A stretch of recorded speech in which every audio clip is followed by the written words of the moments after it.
Capítulo 25. Al día siguiente Gloucester, delante del magistral, sin compasión, refería en la catedral todo lo que había sucedido en el baile.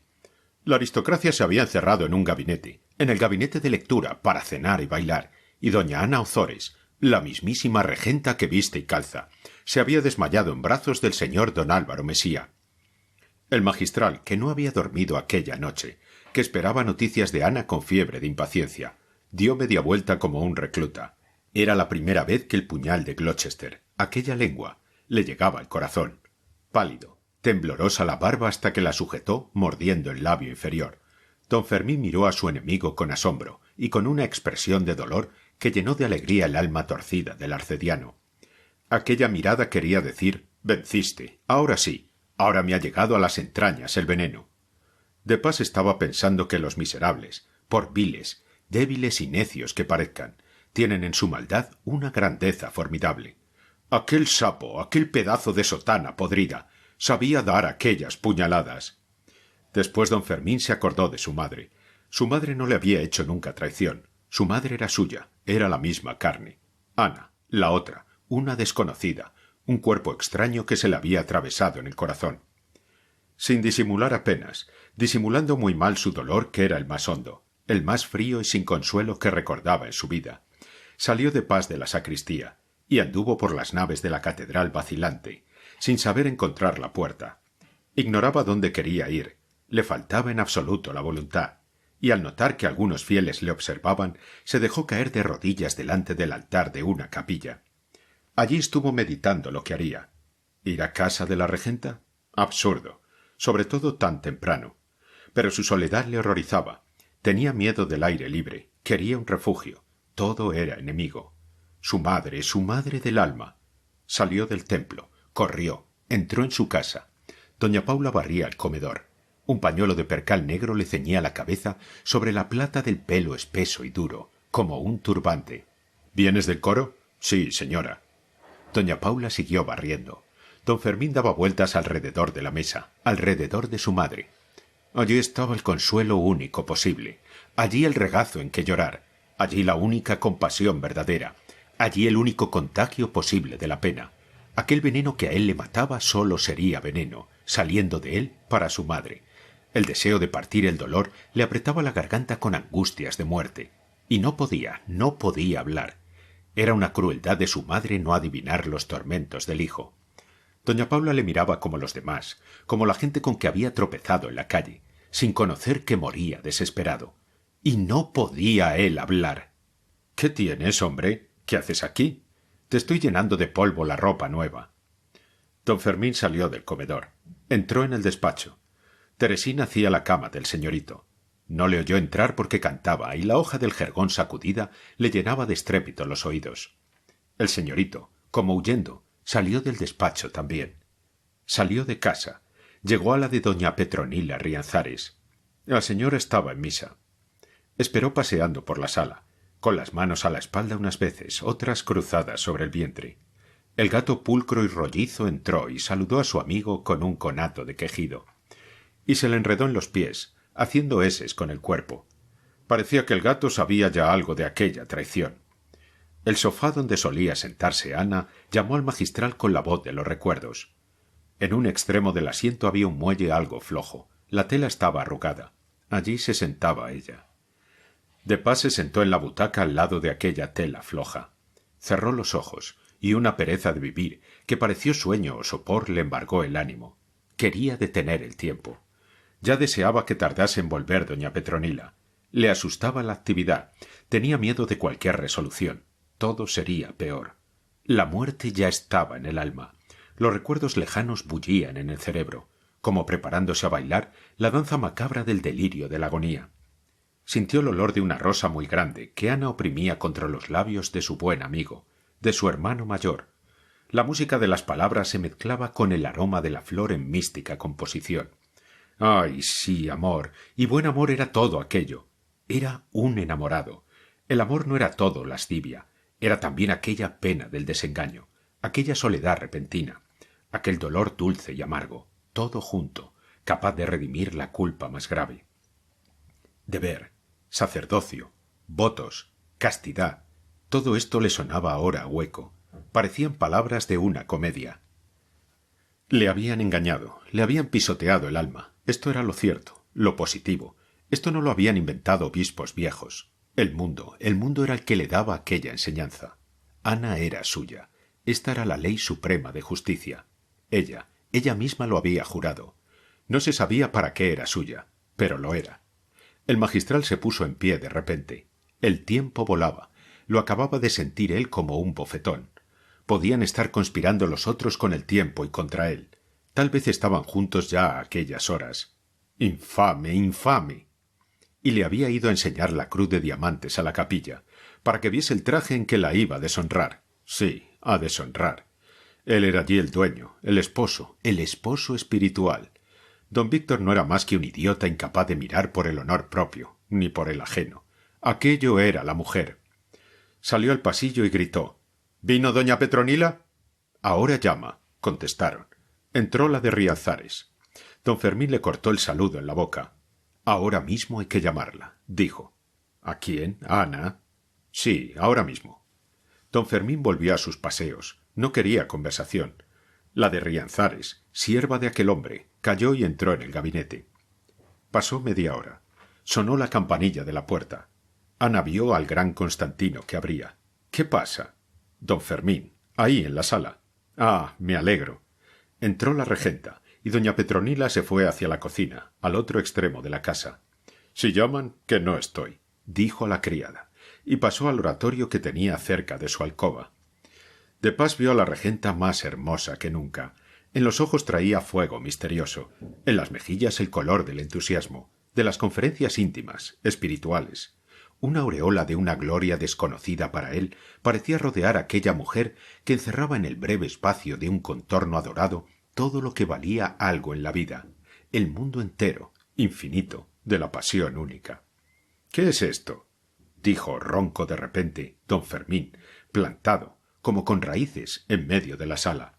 —Lo que yo quería, que nos viéramos enseguida. Yo estoy loca. Esta noche creí que me moría. Ayer, hoy, no sé cuándo. Estoy loca. Se ahogaba al hablar. De pas sintió una lástima que le pareció vergonzosa. Ya lo sé todo. No necesito historias. ¿Qué es todo? Lo de ayer, lo de hoy, el baile, la cena. ¿Qué es esto, Ana? ¿Qué es esto? ¿Qué baile? ¿Qué cena? No es eso. Me emborracharon. ¿Qué sé yo? Pero no es eso. Es que tengo miedo. Aquí, Fermín, aquí, en la cabeza. Tener lástima de mí. Que tenga alguno lástima de mí. Yo no tengo madre. Yo estoy sola. Era verdad. No tenía madre como él. Estaba más sola que él. Entonces el amor de don Fermín sintió la lástima inefable que sólo el amor puede sentir. Se acercó a la regenta. Le tomó las manos. A ver, ¿qué ha sido? A mí me han dicho... ¿Pero qué ha sido? A ver... decía la voz trémula y congojosa del magistral. Ana, entre sollozos, refirió lo que podía referir de sus angustias, de sus miedos, de sus tormentos, de aquellas horas de fiebre. Después que se vio en su lecho, 1000 espantosas imágenes la saltaron entre los recuerdos confusos del baile. Creyó que volvía a caer de repente en aquellos pozos negros del delirio, en que se sentía sumergida en las noches lúgubres de su enfermedad. Después la idea del mal que había hecho la había horrorizado. Y Ana se interrumpía al ver al magistral quedarse lívido, y como rectificando añadía: el mal, es decir, el no haber sido bastante buena. La enfermedad había sido una lección olvidada, y aquella mañana, al sentir en el lecho la misma flaqueza, aquel desgajarse de las entrañas, que parecían pulverizarse allá dentro, aquel desvanecerse la vida en el delirio, la conciencia había visto, como a la luz de un fogonazo, horrores de vergüenza, de castigo, el espejo de la propia miseria, el reflejo del cieno triste que se lleva en el alma. Y después, la locura, sin duda la locura, un dudar de todo espantoso, repentino, obstinado, doloroso. Dios, el mismo Dios ya no era para ella más que una idea fija, una manía, algo que se movía en su cerebro royéndolo, como un sonido de tic-tac, como el del insecto que late en las paredes y se llama el reloj de la muerte. —Oh, sí, estuve loca. Seguía Anita espantada todavía. Estuve loca 1 hora. ¿Qué hora? 1 siglo. Ya no pedía más que salud, reposo, la conciencia clara de mí misma. Pero, ¡ay, no! Dios, mi Dios querido, yo, todo, todos desaparecíamos, todo era polvo allá dentro. Y los ojos de Ana, fijos en el espanto, veían sobre la alfombra una imagen confusa del recuerdo formidable. De Pas callaba. También él tuvo un momento la sensación fría del terror. La locura pasó por su imaginación como un mareo. Si se le volviera loca. Una ola de púrpura inundó el rostro del clérigo. Primero había visto desvanecerse dentro de aquella cabeza de gracia musical lo que él amaba debajo de aquella hermosura, el alma de la regenta. Su pensamiento después pensó en aquella hermosura exterior incólume, en la esperanza de saciar su amor sin miedo de testigos. Solo él con un cuerpo adorado. —¡Salvarme! ¡Quiero salvarme! —gritó Ana de repente volviendo a la realidad. Quiero volver a nuestro verano, al verano dulce, tranquilo. Sí, tranquilo al cabo. A nuestro hablar sin fin de Dios, del cielo, del alma enamorada de las ideas de arriba. Sí, quiero que mi hermano me salve, que Teresa me ilumine, que el espejo de su vida no se oscurezca a mis ojos, que Dios me acaricie el alma. Fermín, esto es confesar. Aquí. No importa el lugar, donde quiera. Sí, confesar. Eso quiero yo, Ana. Saberlo todo. Yo también padezco, yo también creí morirme. Aquí mismo, sentado ahí, donde otras veces hablábamos del cielo y de nosotros. Ana, yo soy de carne y hueso también. Yo también necesito un alma hermana, pero fiel, no traidora. Sí, creí que moría. ¿Por mí? ¿Por culpa mía, verdad? ¿Morir por ser yo traidora si mentía, si me manchaba? Sí, hay que decirlo todo, pronto. No, sí. No, si no digo eso, si lo diré todo. ¿Pero qué es todo? Nada, si yo no fui, si me llevaron a la fuerza. No, eso no. No sé cómo, no sé por qué cedí. Y allí, una mujer muy mala. No acusemos a los demás. Los hechos, quiero los hechos. Yo los diré, los sé yo. ¿Pero qué? Ese hombre, Mesía. Ana, ¿qué pasó con ese hombre? Ana recogió sus fuerzas, atendió a la realidad, a lo que le preguntaban, con intensidad, luchando con el confesor, batiéndose por su interés que era ocultar lo más hondo de su pensamiento. Al fin aquello no era el confesionario. Además, era caridad mentir, callar a lo menos lo peor. Yo no le amo, fue lo primero que pudo decir después que consiguió dominarse. Ya no pensaba en su locura, pensaba en defender su secreto. Pero anoche, hoy, no sé a qué hora, ¿qué hubo? Baile con él. Fue Quintanar, lo mandó Quintanar. Disculpas no, Ana, eso no es confesar. Ana miró en torno. Aquello no era la capilla, a Dios gracias. Este sofisma de hipócrita era en ella candoroso. Estaba segura de que un deber superior la mandaba mentir. ¿Decirle al magistral que ella estaba enamorada de Mesía? Primero a su marido. Bailé con él porque quiso mi marido. Me hicieron beber. Me sentí mal. Estaba mareada. Me desmayé. Y me llevaron a casa. ¿El desmayo fue en los brazos de ese hombre? ¿En brazos? Fermín. Bien, así. Lo oí yo. Oigámoslo todos. ¿Quiere decirse bailando con él? Yo no recuerdo. Tal vez. ¡Infame! Fermín, por Dios, Fermín. Ana dio un paso atrás. Silencio, no hay que gritar, no hay que hacer aspavientos. Yo no como a nadie. ¿A qué ese miedo? Doy yo espanto, ¿verdad? ¿Por qué? Yo, ¿qué puedo? Yo, ¿quién soy? Yo, ¿qué mando? Mi poder es espiritual, y usted esta noche no creía en Dios. En mi Dios, Fermín, caridad. Si usted lo ha dicho, y ese es el camino. Yo sin Dios no soy nada. Sin Dios puede usted ir a donde quiera, Ana. Esto se acabó. Estoy en ridículo. Vetusta entera se ríe de mí a carcajadas. Mesía me desprecia. Me escupirá en cuanto me vea. El padre espiritual. Es un pobre diablo. Oh, pero ¿por quién soy? Miserable. Me insulta porque estoy preso.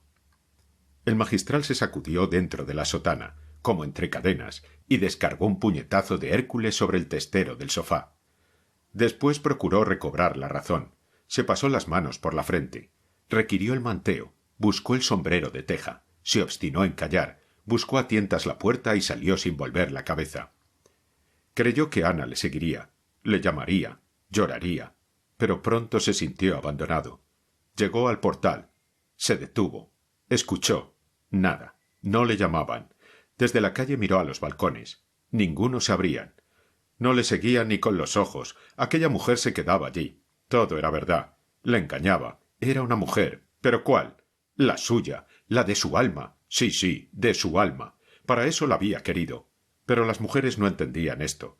La más pura quería otra cosa. Y pasaban por su memoria 1000 horrores. La carnaza amontonada de muchos años de confesionario. La conciencia le recordó a Teresina pálida y sonriente que decía, dentro del cerebro, ¿y tú? Él era hombre, se contestaba, y apretaba el paso. Yo la quería para mi alma. Y su cuerpo también querías, decía la Teresina del cerebro. El cuerpo también, acuérdate. Sí, sí, pero esperaría hasta morir, antes que perderla, porque la quería entera. Es mi mujer, la mujer de mis entrañas. Y quedaba ya atrás, ya lejos, perdida para siempre. Ana, inmóvil, había visto salir al magistral sin valor para detenerle, sin fuerzas para llamarle. Una idea con todas sus palabras había sonado dentro de ella, cerca de los oídos. Aquel señor canónigo estaba enamorado de ella. Sí, enamorado como un hombre, no con el amor místico, ideal, seráfico que ella se había figurado. Tenía celos, moría de celos. El magistral no era el hermano mayor del alma. Era un hombre que debajo de la sotana ocultaba pasiones, amor, celos, ira. La amaba un canónigo. Ana se estremeció como al contacto de un cuerpo viscoso y frío. Aquel sarcasmo de amor la hizo sonreír a ella misma con amargura, que llegó hasta la boca desde las entrañas. Su padre, don Carlos el librepensador, se le apareció de repente, en mangas de camisa, disputando junto a una mesa, allá en Loreto, con un cura y varios amigotes ateos o progresistas. Recordaba Ana, como si acabara de oírlas, frases de su padre y de aquellos señores. El clero corrompía las conciencias. El clérigo era como los demás. El celibato eclesiástico era una careta. Todo esto que había oído sin entenderlo volvía a su memoria con sentido claro, preciso y como otras tantas lecciones de la experiencia. Querían corromperla. Aquella casa, aquel silencio, aquella doña Petronila. Ana sintió asco, vergüenza, y corrió a buscar la puerta. Salió sin despedirse. Llegó a su casa.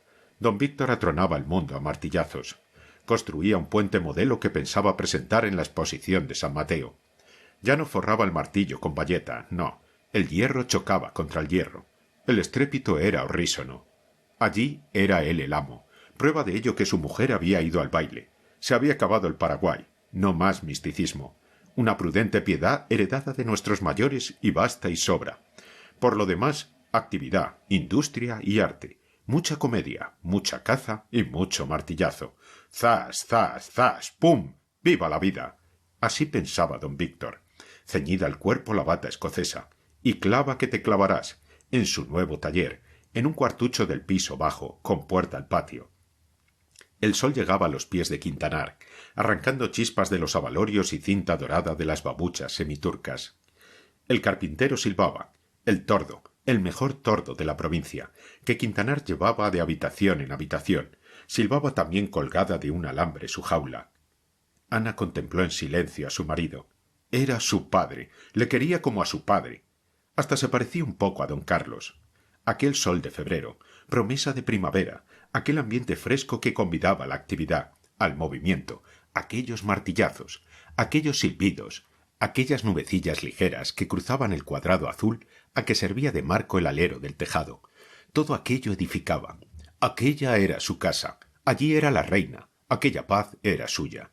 Al dejar el martillo para coger la sierra, don Víctor vio a su mujer. Se sonrieron en silencio. El sol rejuvenecía a Quintanar. Además era un gran carpintero. Sus inventos podían ser más o menos fantásticos, su mecánica idealista, pero hacía de una tabla lo que quería. ¡Y qué limpieza! Ana alabó el arte de su marido.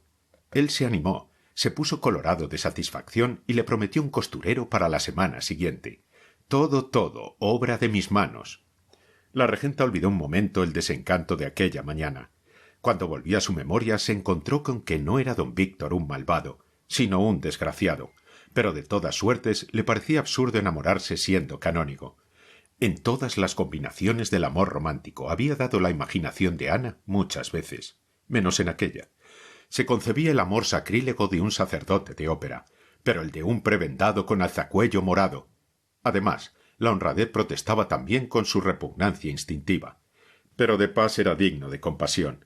Doña Petronila era la que no tenía perdón. Oh, si alguna vez volvía ella a hablar con el magistral, como era probable, porque al fin debían mediar explicaciones. No sería ciertamente en casa de aquella vieja.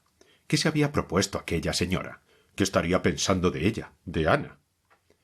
Cuando volvió de la calle don Víctor muy contento, cantando trozos de zarzuela, propuso a su mujer, de repente, acceder a la súplica de la marquesa que los había convidado a tomar café, después de almorzar, para ir juntos a paseo, a ver las máscaras. Quintanar, por Dios, basta de broma, basta de carnaval, no quiero más fiestas, estoy cansada. Ayer me hizo daño el baile. No quiero más, no quiero más. ¿No te obedecí ayer? Basta, por Dios, basta. Bueno, hija, bueno, no insisto. Y calló don Víctor, perdiendo parte de su alegría. No se atrevió a hacer uso de aquella energía que Dios le había dado. No había para qué estirar demasiado la cuerda. Pero él, por supuesto, fue a tomar café y a paseo. Ana se quedó sola. Desde el balcón abierto de su tocador se oía la música lejana del Paseo Grande, donde se celebraba el carnaval. Aquella música confusa, que parecía ráfagas intermitentes, le llenó el alma de tristeza. Pensó en Mesía, el tentador, y pensó en el magistral enamorado, celoso, indefenso. Ahora la compasión era infinita. Al fin, había sido quien había abierto su alma a la luz de la religión, de la virtud. Ana pensó en la fe quebrantada, agrietada, como si la hubiese sacudido un terremoto. El magistral y la fe iban demasiado unidos en su espíritu para que el desengaño no lastimara las creencias. Además, ella siempre había amado más que creído. Don Fermín había procurado asegurar en ella el temor de Dios y de la Iglesia, la espiritualidad vaga y soñadora. Pero de los dogmas había hablado poco. Ana estaba sintiendo que la fantasía había tenido en su piedad más influencia de la que conviniera para la solidez de aquel edificio. Ya estaban lejos los días del misticismo supuesto, de la contemplación. Entonces estaba enferma. La lectura de Santa Teresa, la debilidad, la tristeza, le habían encendido el alma con visiones de pura idealidad. Pero con la salud había vencido la piedad activa y reflexiva. El magistral había eclipsado a la santa. Se había hablado más de aquella dulce hermandad en la virtud que de Dios mismo. Ahora comprendía muchas cosas. Don Fermín la quería para sí. Todo aquello era una preparación. ¿Para qué? Oh, Mesía era más noble. Luchaba sin visera, mostrando el pecho, anunciando el golpe. No había abusado de su amistad con don Víctor. No había insistido. Pero los dos la amaban. La tristeza de Ana encontraba en este pensamiento un consuelo dulce, si no intenso. Ella no podía ser de ninguno. Del magistral no podía ni quería. Le debía eterna gratitud. Pero otra cosa. Sería un absurdo repugnante. Daba asco. Bueno estaría empezar a querer en el mundo cerca de los 30 años. Y a un clérigo. Pero la vergüenza y algo de cólera encendían el rostro de Ana. Pero ese hombre esperaría que yo, en mi vida. Como aquella tarde pasó muchos días la regenta. Las mismas ideas cruzaban, combinadas de mil maneras, por su cerebro excitado. Cuando sentía la presencia de Mesía en el deseo, huía de ella avergonzada. Avergonzada también de que no fuera un remordimiento punzante el recuerdo del baile, sobre todo el del contacto de don Álvaro. Pero no lo era. No. Veíalo como un sueño. No se creía responsable, claramente responsable de lo que había sucedido aquella noche. La habían emborrachado con palabras, con luz, con vanidad, con ruido, con champaña. Pero ahora sería una miserable si consentía a don Álvaro insistir en sus provocaciones. No quería venderse al sofisma de la tentación que le gritaba en los oídos. Al fin don Álvaro no es canónigo. Si huyes de él, te expones a caer en brazos del otro. Mentira, gritaba la honradez. Ni del uno ni del otro seré. A don Fermín le quiero con el alma, a pesar de su amor, que acaso él no puede vencer como yo no puedo vencer la influencia de Mesía sobre mis sentidos. Pero de no amar al magistral de modo culpable estoy bien segura. Sí, bien segura. Debo huir del magistral, sí, pero más de don Álvaro. Su pasión es ilegítima también, aunque no repugnante y sacrílega como la del otro. Huiré de los dos. No había más refugio que el hogar. Don Víctor con su frígilis y todos los cacharros del Museo de Manías. Don Víctor con el Teatro Español a cuestas. Pero la casa tenía también su poesía. Ana se esforzó en encontrársela. Si tuviera hijos, le darían tanto que hacer. ¡Qué delicia! Pero no lo sabía. No era cosa de adoptar a un hospiciano. De todas suertes, Ana comenzó a trabajar en casa con afán, a cuidar a don Víctor con esmero. A los 8 días comprendió que aquello era una hipocresía mayor que todas. Las labores de su casa estaban hechas en poco tiempo. ¿Por qué fingirse a sí misma satisfecha con una actividad insuficiente, insignificante, que no distraía el pensamiento ni media hora? Don Víctor agradecía en el alma aquella solicitud doméstica, pero en lo que tocaba a él hubiera preferido que las cosas siguiesen como hasta allí. Nadie le cosía un botón a su gusto más que él mismo. Limpiarle el despacho era martirizarle a él, a don Víctor. La cama era inútil hacérsela con esmero, porque de todas maneras había de descomponerla él, sacudir las almohadas y poner el embozo a su gusto. Cuando Ana volvió a dejar los quehaceres domésticos en la antigua marcha, don Víctor se lo agradeció en el alma también, y respiró a sus anchas. Aquellas injerencias de su querida esposa eran dignas de eterno agradecimiento, pero molestas para él. Más sabe el loco en su casa. Don Álvaro no se apresuraba. Esta vez estaba seguro. Pero no quería brusquer, según pensaba él en francés. Un ataque. La teoría del cuarto de hora era una teoría incompleta. Algo había de eso, pero en ciertos casos los cuartos de hora de una mujer solo los encuentra un buen relojero. Pensaba dejar que pasara la Cuaresma. Al fin se trataba de una beata que ayunaría y comería de vigilia. Mal negocio. La Pascua Florida ofrecía la mejor ocasión. El mundo, después de resucitar nuestro Señor Jesucristo, parece más alegre, más lícitos sus placeres. La primavera, ya adelantada, ayuda. Las fiestas, a que él haría que don Víctor llevase a su mujer, serían aguijones del deseo. Oh, sí, en la Pascua nos veríamos. Además, quería él prepararse para la campaña. Estaba debilucho.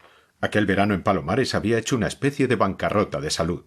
La señora ministra había amado mucho.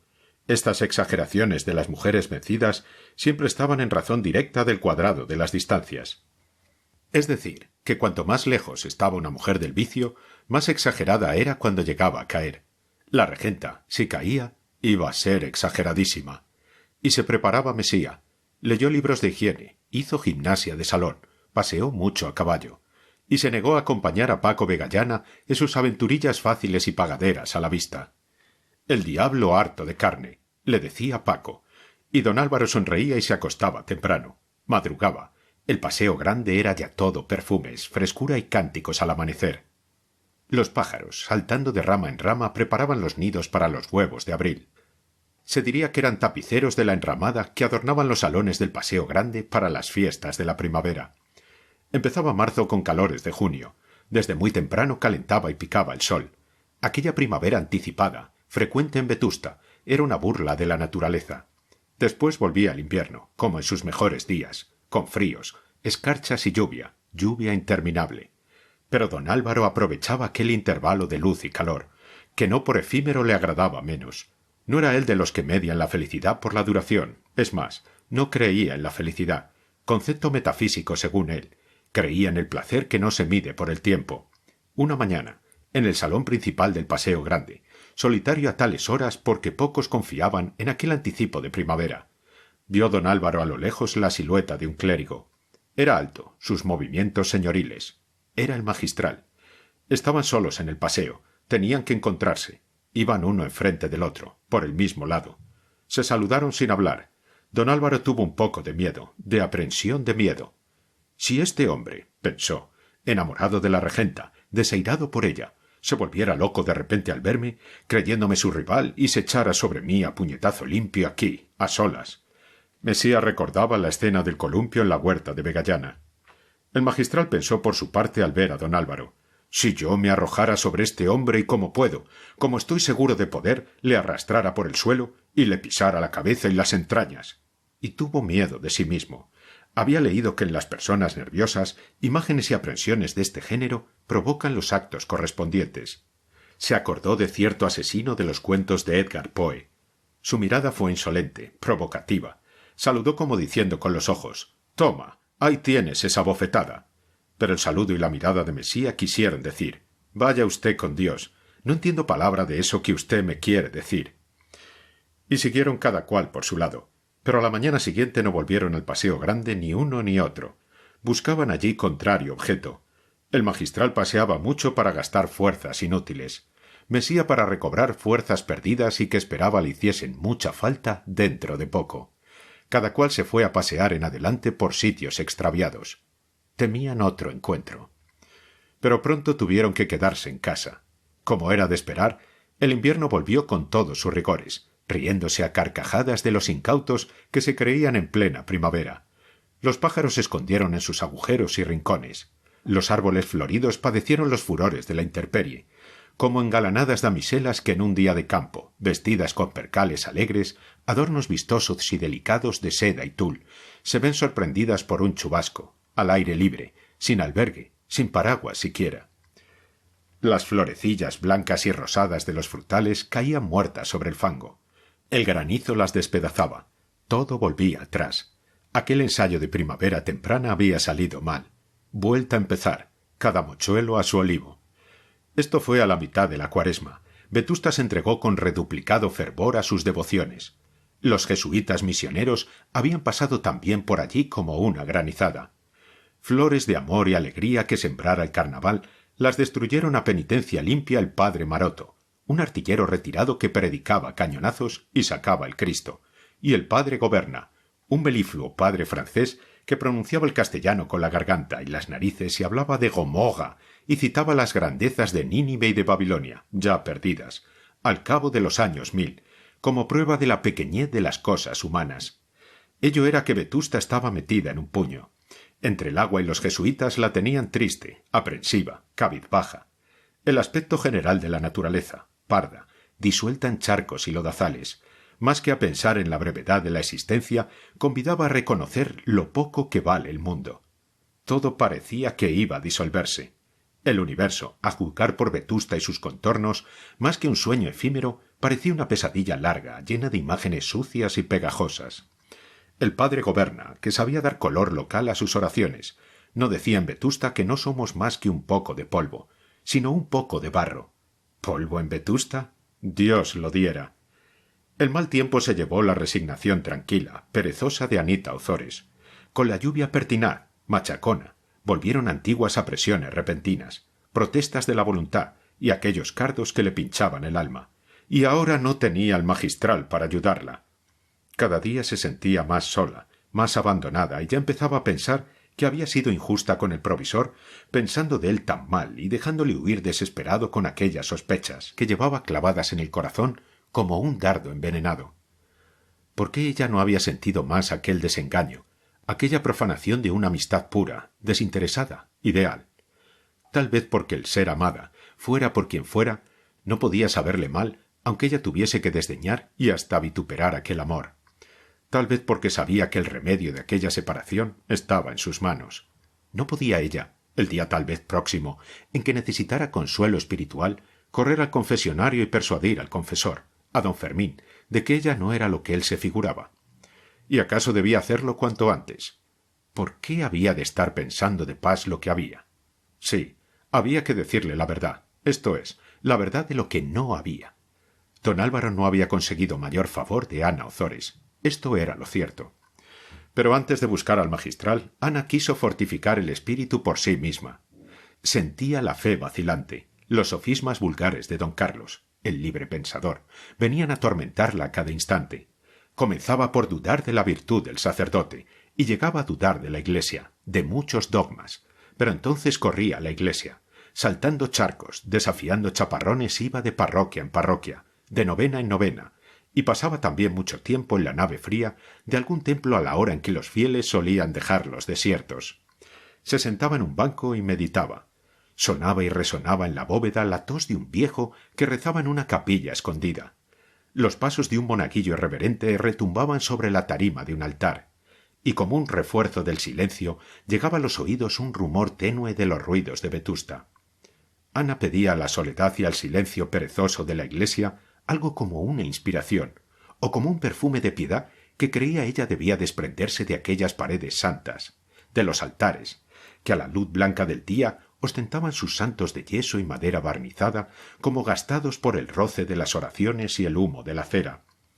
Aquellas imágenes a la luz del día recordaban vagamente las decoraciones de un teatro vistas al sol y a los cómicos en la calle sin los esplendores del gas de las baterías. Pero Ana no pensaba en esto. Buscaba allí la fe que se desmoronaba. ¿Por qué se desmoronaba? ¿Qué tenía que ver la Iglesia con el magistral? ¿No podía aquel señor haberse enamorado de ella y ser verdad, sin embargo, todo lo que dice el dogma? Claro que sí, pero rezaba para creer. Oh, malo sería que el magistral no saliese inocente de aquella prueba. Si el hermano mayor no era más que un hipócrita. Había que dar la razón en muchas cosas a don Carlos, al que después de todo era su padre. Sí, era su padre, aquel padre que había llorado ella con lágrimas del corazón, el que decía que la religión es un homenaje interior del hombre a Dios, a un Dios que no podemos imaginar cómo es, y que no es como dicen las religiones positivas, sino mucho mejor, mucho más grande. Era su padre quien decía todas estas herejías, y rezaba porque el meditar ya no servía para nada bueno.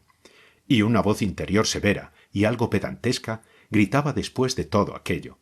Pero entendámonos, aunque don Carlos tuviera razón, aunque Dios sea más grande, más bueno que todo lo que pudieran decir y pensar los libros de los hombres, no por eso perdona los pecados de que la conciencia acusa a todos.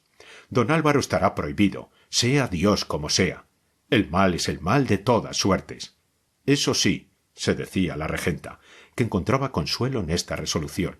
Aunque la fe caiga, yo seguiré combatiendo esta pasión de mis sentidos, que seguirá siendo mala.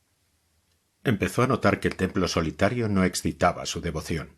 Aquellas paredes frías, aquella especie de descanso de los santos a las horas en que cesa la adoración, le recordaban por extrañas analogías que establecía el cerebro. ¿Enfermo acaso? Le recordaban la fatiga de los reyes, la fatiga de los monstruos de ferias, la fatiga de cómicos, políticos y cuantos seres tienen por destino darse en público espectáculo a la admiración material y boquiabierta de la necia multitud. La Iglesia sin culto activo, la Iglesia descansando, llegó a parecerle a ella también algo como un teatro de día. El sacristán y el acólito subiendo al retablo, hombreándose con la imagen de madera, colocando los cirios con simetría, consultando las leyes de la perspectiva, le parecían al cabo cómplices de no sabía qué engaño. Además de todas estas aprensiones sacrílegas, tentación malsana del espíritu enfermo, causa de tanta lucha, sentía el tormento de la distracción. Las oraciones comenzaban y no concluían. El estribillo de tal o cual piadosa leyenda llegaba a darle náuseas. La soledad se poblaba de 1000 imágenes, diablillos de la distracción. El silencio era enjambre de ruidos interiores. Todo esto le obligó a dejar el templo solitario. Volvió a las horas del culto. Conocía que en la nueva piedad que buscaba debían tomar parte importante los sentidos. Buscó el olor del incienso, los resplandores del altar y de las casullas, el aleteo de la oración común, el susurro del ora pro nobis de las masas católicas, la fuerza misteriosa de la oración colectiva, la parsimonia sistemática del ceremonial, la gravedad del sacerdote en funciones, la misteriosa vaguedad del cántico sagrado que, bajando del coro nada más, parece descender de las nubes, las melodías del órgano que hacían recordar en un solo momento todas las emociones dulces y calientes de la piedad antigua, de la fe inmaculada, mezcla de arrullo maternal y de esperanza mística. La novena de los dolores tuvo aquel año en Vetusta una importancia excepcional, si se ha de creer lo que decía el lábaro. Por lo menos el templo de San Isidro, donde se celebraba, se adornó como nunca. Tal semilla de piedad postiza y rumbosa habían dejado los padres Goberna y Maroto. No se podía, como en la novela de la Concepción, colgar el templo de azul y plata, ni colocar un templete de cartón delante del retablo del altar mayor, imitando capilla gótica de marquetería. Pero todo lo que fue compatible con los 7 dolores de la Virgen se hizo. El lujo fue majestuoso, triste, fúnebre. Todo era negro y oro. La capilla de la catedral se trasladó en masa al coro de San Isidro, reforzada por algunas partes rezagadas de la última compañía de zarzuela que había tronado en Vetusta. Los sermones se encomendaron a otro jesuita, el padre Martínez, que vino de muy lejos y cobrando muy caro. En la mesa de petitorio, colocada frente al altar mayor, a espaldas del cancel de la puerta principal, pedían limosna y vendían libros devotos, medallas y escapularios, las damas de más alta alcurnia, las más guapas y las más entrometidas. La lluvia, el aburrimiento, La piedad, la costumbre, trajeron un contingente respectivo al templo, que estaba todas las tardes de bote en bote. No cabía un vetustense más. Los jóvenes laicos de la ciudad, estudiantes los más, no se distinguían ni por su excesiva devoción ni por una impiedad prematura. No pensaban en ciertas cosas. Los había carlistas y liberales, pero casi todos iban a misa a ver las muchachas. A la novena no faltaban. Se desparramaban por las capillas y rincones de San Isidro, y terciando la capa, el rostro con un tinte romántico picaresco, según el carácter. Se timaban, como decían ellos, con las niñas casaderas, más recatadas, mejores cristianas, pero no menos ganosas de tener lo que ellas llamaban relaciones. Mientras el padre Martínez repetía por centésima vez, y ya llevaba ganados unos 5.000 reales, que como el dolor de una madre no hay otro, y echaba, sin pizca de dolor propio, sobre la imagen enlutada del altar toda la retórica averiada de su oratoria de un barroquismo mustio y sobado. El amor sacrílego iba y venía volando invisible por naves y capillas, como una mariposa que la primavera manda desde el campo al pueblo para anunciar la alegría nueva. Ana Ozores, cerca del presbiterio, arrodillada, recogiendo el espíritu para asumirlo en acendrada piedad, oía el rum-rum lastimero del púlpito, como el rumor lejano de un aguacero acompañado por ayes del viento cogido entre puertas. No oía al jesuita, oía la elocuencia silenciosa de aquel hecho patente, repetido siglos y siglos en millares y millares de pueblos. La piedad colectiva, la devoción común, aquella elevación casi milagrosa de un pueblo entero prosaico, empequeñecido por la pobreza y la ignorancia, a las regiones de lo ideal, a la adoración de lo absoluto por abstracción prodigiosa. En esto pensaba a su modo la regenta, y quería que aquella ola de piedad la arrastrase, quería ser molécula de aquella espuma, partícula de aquel polvo que con una fuerza desconocida arrastraba por el desierto de la vida, camino de un ideal vagamente comprendido. Calló el padre Martínez, y comenzó el órgano a decir de otro modo, y mucho mejor, lo mismo que había dicho el orador de lujo. El órgano parecía sentir más de corazón las penas de María. Ana pensó en María, en Rossini, en la primera vez que había oído, a los 18 años, en aquella misma iglesia, el Stabat Mater. Y después que el órgano dijo lo que tenía que decir, los fieles cantaron como un coro monstruo bien ensayado, el estribillo monótono, solemne, de varias canciones que caían de arriba como lluvia de flores frescas. Cantaban los niños, cantaban los ancianos, cantaban las mujeres, y Ana, sin saber por qué, empezó a llorar. A su lado un niño pobre, rubio, pálido y delgado, de 6 años, sentado en el suelo junto a la falda de su madre cubierta de harapos, cantaba sin pestañear, fijos los ojos en la dolorosa del altar portátil. Cantaba, y de repente, por no se sabe qué asociación de ideas, calló, volvió el rostro a su madre y dijo: «Madre, dame pan». Cantaba un anciano junto a un confesionario, con voz temblorosa, grave y dulce, olvidado de las fatigas del trabajo a que el hambre le obligaba, contra los fueros de la vejez. Cantaba todo el pueblo y el órgano, como un padre, acompañaba el coro y le guiaba por las regiones ideales de inefable tristeza consoladora de la música. Y había infames, pensó Ana, que querían acabar con aquello. Oh, no, no, yo no. Contigo, Virgen Santa, siempre contigo, siempre a tus pies. Estar con los tristes, esa es la religión eterna. Vivir llorando por las penas del mundo, amar entre lágrimas. Y se acordó del magistral. Oh, qué ingrata, qué cruel había sido con aquel hombre. Qué triste, qué solo le había dejado. Vetusta le insultaba, le escarnecía, le despreciaba, después de haberle levantado un trono de admiración. Y ella que le debía su honra, su religión, lo más precioso, le abandonaba y le olvidaba también. ¿Y por qué? Tal vez, casi de fijo, por aprensiones de la vanidad y de la malicia torpe y grosera. Ah, porque ella estaba tocada del gusano maldito, del amor de los sentidos, porque ella estaba rendida a don Álvaro, si no de hecho, con el deseo. Esta era la verdad, porque ella era pecadora. ¿Había de serlo también el hermano de su alma, el padre espiritual querido? ¿Qué pruebas tenía ella? ¿No podía ser aprensión todo? ¿No podía la vanidad haber visto visiones? ¿Cuándo de paz se había insinuado de modo que pudiera sospecharse de su pureza? ¿No habían estado 1000 veces solos, muy cerca uno de otro, no se habían tocado? ¿No había ella, tal vez con imprudencia, aventurado caricias inocentes, someros halagos que hubieran hecho brotar el fuego si lo hubiera habido allí escondido. Y estaba abandonado. Se burlaban de él hasta en los periódicos, hasta los impíos alababan a los misioneros, para rebajar la influencia del magistral. La moda y la calumnia le habían arrinconado, y yo con el vulgo miserable me pongo a gritar también: «¡Crucifícale! ¡Crucifícale!». ¿Y el sacrificio que había prometido? Aquel sacrificio que yo andaba buscando para pagar lo que debo a ese hombre. En aquel momento cesaron los cánticos del pueblo devoto.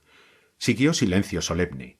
Después hubo toses, estrépito de suelas y zuecos sobre la piedra resbaladiza del pavimento. Una impaciencia contenida.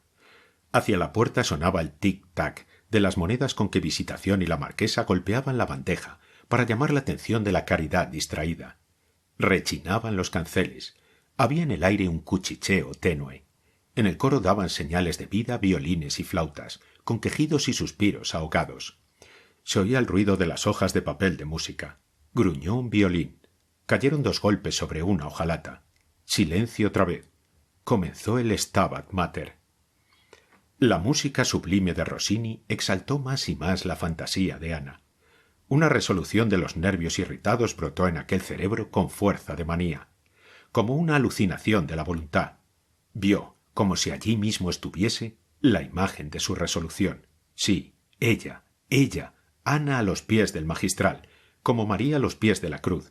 El magistral estaba crucificado también por la calumnia, por la necedad, por la envidia y el desprecio, y el pueblo asesino le volvía las espaldas y le dejaba allí solo. Y ella, estaba haciendo lo mismo. ¡Oh, no! ¡Al Calvario, al Calvario! Al pie de la cruz del que no era su hijo, sino su padre, su hermano, el hermano y el padre del Espíritu. La Virgen le decía que sí, que estaba bien hecho, que aquella resolución era digna de un cristiano. Dondequiera que hay una cruz con un muerto, se puede llorar al pie, sin pensar en lo que era el que está allí colgado. Mejor se podrá llorar al pie de la cruz de un mártir. Hasta del mal ladrón le estaba dando lástima en aquel momento. Cuánta mayor lástima le daría del magistral que, según ella, no era ladrón, ni malo ni bueno. La forma del sacrificio, el día, la ocasión, todo estaba señalado. Se juró no volverse atrás. Aquella exaltación era lo que ella necesitaba para poder vivir. Si más tarde el cansancio, la relajación de aquellas fibras tirantes traían a su ánimo la cobardía, los reparos mundanales, prosaicos, el miedo al qué dirán, no haría caso. Iría derecha a su propósito sin vacilar, sin deliberar más. Haría lo que había resuelto. Y tranquila, segura de sí misma, volvió su pensamiento a la Madre Dolorosa. Y se arrojó a las olas de la música triste con un arranque de suicida. Sí, quería matar dentro de ella la duda, la pena, la frialdad, la influencia del mundo necio, circunspecto, mirado. Quería volver al fuego de la pasión, que era su ambiente.